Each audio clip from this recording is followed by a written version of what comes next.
Bismillahirrahmanirrahim. Assalamualaikum warahmatullahi wabarakatuh. Oke, sekarang kita akan mereview jurnal yang kedua tentang efektivitas bantuan sosial dalam penanggulangan kemiskinan di tengah perlambatan ekonomi Indonesia. Saya kira jurnal ini relevan. Kenapa? Karena di Indonesia sekarang kan keadaannya sama ya.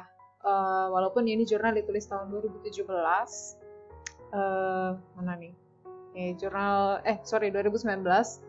Tapi bulan Maret, tapi waktu itu belum ada pandemi ya. Nah, kita juga sekarang sedang mengalami perlambatan ekonomi karena pandemi. Jadi saya setuju untuk mereview jurnal ini gitu karena saya pikir relevan untuk keadaan sekarang. Oke, jadi di sini dia mulai dari upaya pengatasan kemiskinan secara makroekonomi. Yang dilihat di sini adalah secara makro ya, karena dilakukan dengan menjaga pertumbuhan ekonomi tetap berada pada tingkat yang tinggi. Pertumbuhan ekonomi akan mendorong perekonomian dengan terciptanya lapangan kerja sehingga pada akhirnya akan berdampak pada peningkatan pendapatan masyarakat sekaligus mengurangi tingkat kemiskinan. Nah, sekarang bagaimana yang terjadi kalau ada perlambatan pertumbuhan ekonomi? Kebijakan ekspansi dalam mendorong pertumbuhan ekonomi di tengah gejolak ekonomi global tidak mampu mengatasi permasalahan kemiskinan di Indonesia. Nah, kita lihat langsung aja ya. Salah satu faktor yang diduga kuat berkontribusi dalam menurunkan jumlah kemiskinan di Indonesia adalah adanya program bantuan sosial oleh pemerintah pusat. Ini juga dilansir dari berita-berita yang ada sekarang ya, di mana Sri Mulyani salah satunya Menteri Keuangan kita itu mengklaim bahwa dengan adanya bantuan sosial itu bisa menurunkan tingkat kemiskinan sebesar 1% gitu, sehingga tidak mencapai 10% pada masa pandemi ini. Itu salah satunya ya. Nah, di sini yang digunakan dalam penelitian ini, program bantuan sosial yang dimaksud adalah Rastra atau Beras Sejahtera, JKN PBI, Jaminan Kesehatan Nasional Penerima Bantuan Iuran Bersubsidi. Panjang banget ya. Dan PKH.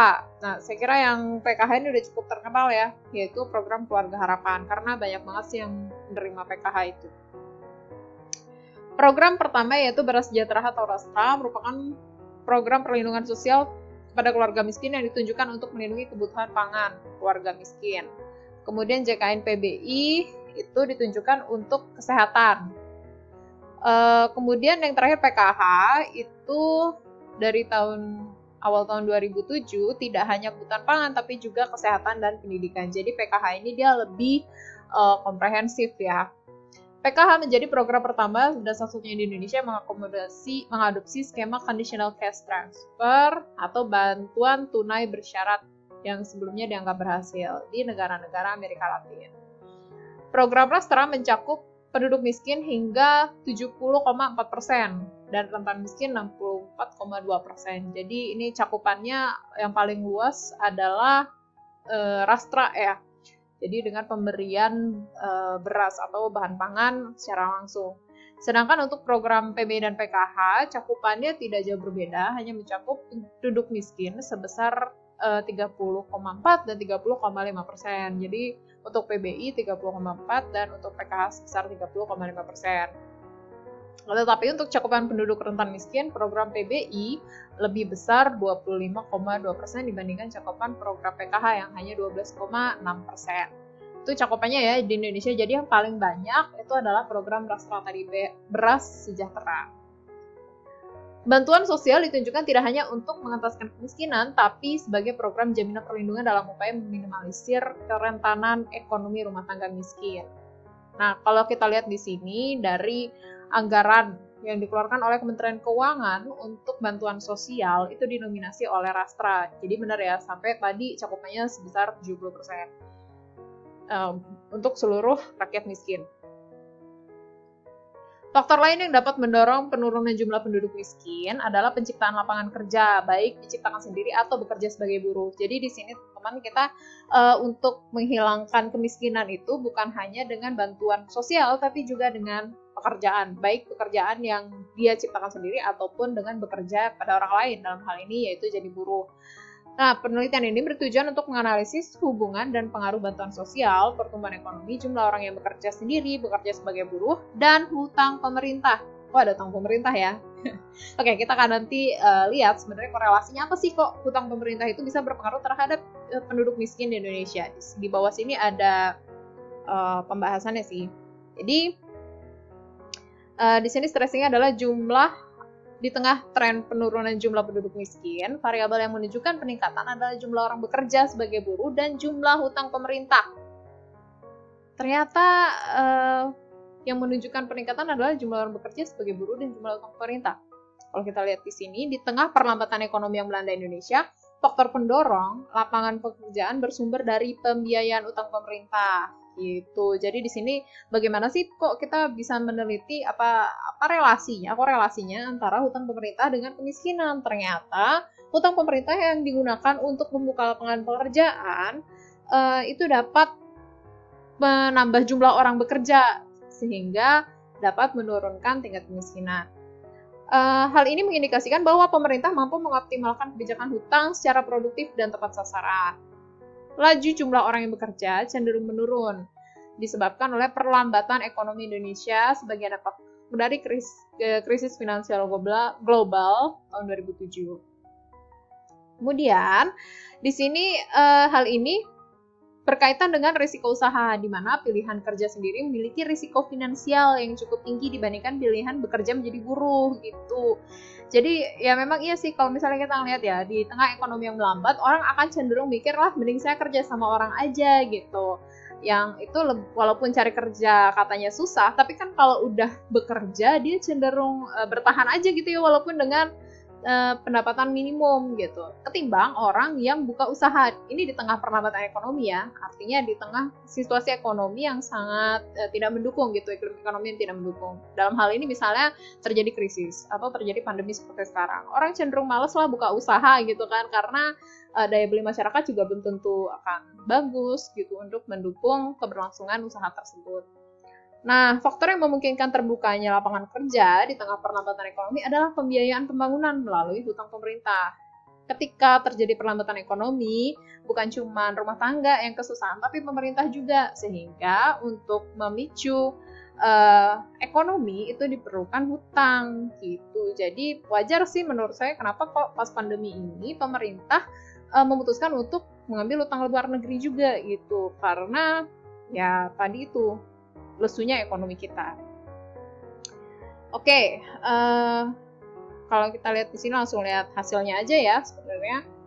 Baik, satu persatu ya. Kita lihat di sini variabel PBI atau tadi jaminan kesehatan itu terdapat hubungan signifikan antara PBI dengan jumlah penduduk miskin. Dan rastra juga ya, terdapat hubungan signifikan antara rastra atau beras sejahtera dengan jumlah penduduk miskin. Terdapat hubungan signifikan antara bantuan PKH terhadap jumlah penduduk miskin. Artinya ketiga bantuan sosial tersebut itu berpengaruh terhadap pengurangan jumlah penduduk miskin. Sementara dari pertumbuhan ekonomi, kalau kita lihat tidak terdapat hubungan yang signifikan antara pertumbuhan ekonomi dengan jumlah penduduk miskin. Ya memang iya sih, jadi pertumbuhan ekonomi yang tinggi ternyata tidak mengindikasikan bahwa jumlah penduduk kemiskinan itu bisa ditekan gitu. Kemudian variabel selanjutnya yang diteliti, tidak terdapat hubungan yang signifikan antara jumlah orang bekerja sendiri dengan jumlah penduduk miskin. Kemudian terdapat hubungan signifikan antara jumlah orang bekerja sebagai buruh dengan jumlah penduduk miskin. Dan yang terakhir, terdapat hubungan yang signifikan antara hutang pemerintah dengan jumlah penduduk miskin. Berdasarkan hasil uji korelasi, ada 5 variabel yang terbukti secara statistik memiliki hubungan dengan jumlah penduduk miskin, yaitu bantuan sosial, dalam hal ini PKH, Rastra, dan PBI, kemudian jumlah orang bekerja sebagai buruh, dan hutang pemerintah. Dan ada 2 variabel yang tidak signifikan hubungannya, yaitu pertumbuhan ekonomi dan jumlah orang bekerja sendiri. Oke, kita lihat di sini analisis hubungannya.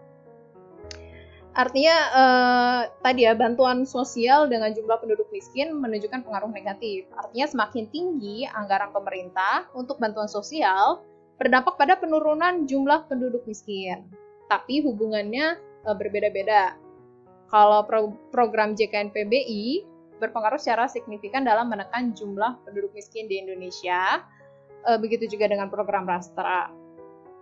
Tapi program PBI punya hubungan yang sangat kuat dengan jumlah penduduk miskin di Indonesia.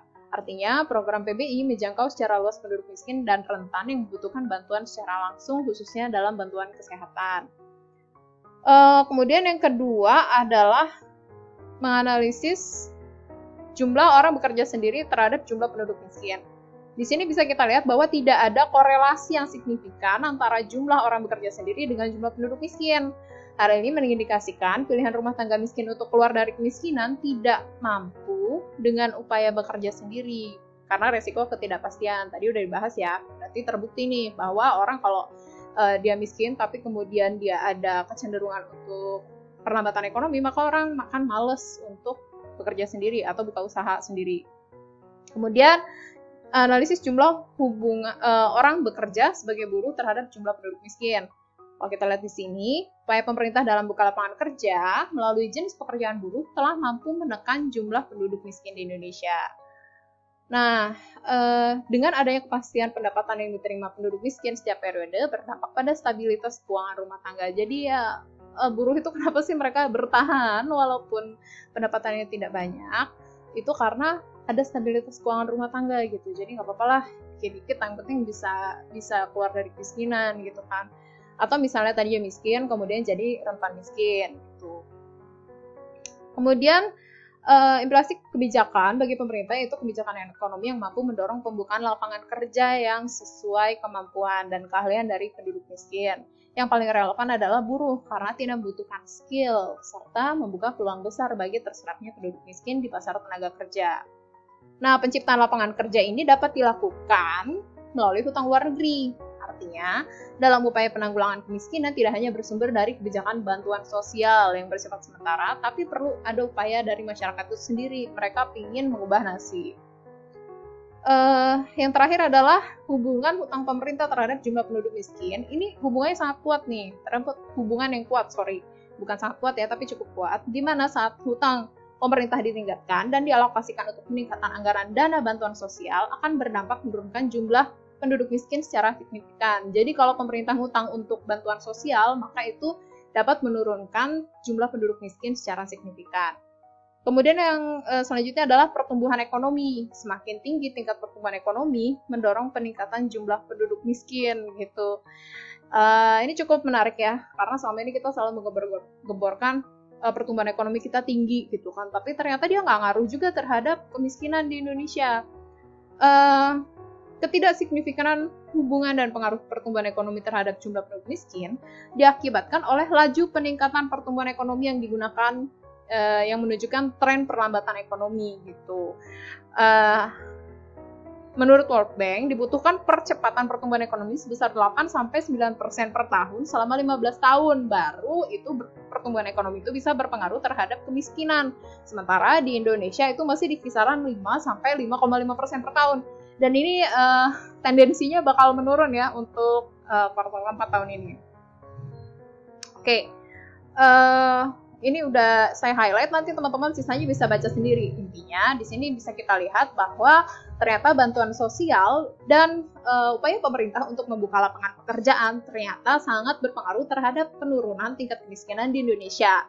Jadi jangan lagi suzon kalau pemerintah dikit-dikit hutang gitu ya. Kalau itu digunakan dengan baik untuk program bantuan sosial atau membuka lapangan pekerjaan, tentunya itu akan menurunkan tingkat kemiskinan di Indonesia. Terima kasih. Wassalamualaikum warahmatullahi wabarakatuh.